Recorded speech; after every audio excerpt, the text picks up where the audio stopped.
तिमीहरू प्रहरीलाई नि त्यसै नाङ्गो झार पारेर त जनताले हान्दैन क्या। जेएनजी आन्दोलनमा ढुङ्गाले हानेको त्यसै चाहिँ होइन क्या।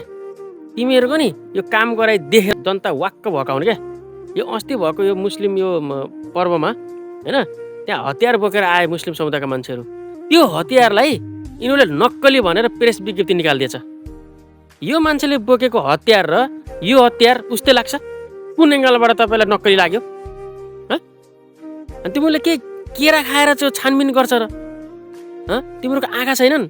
कुन हतियार नक्कली कुन हतियार सक्कली भन्ने थाहा हुन्न कि? तिमीलाई ट्रेनिङ पुगेन राम्रोसँग?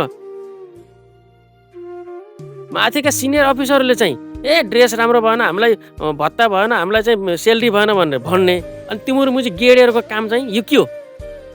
कमसेकम छानबिन त राम्रोसँग गर कि फेरि लात भेट्ने मन छ र?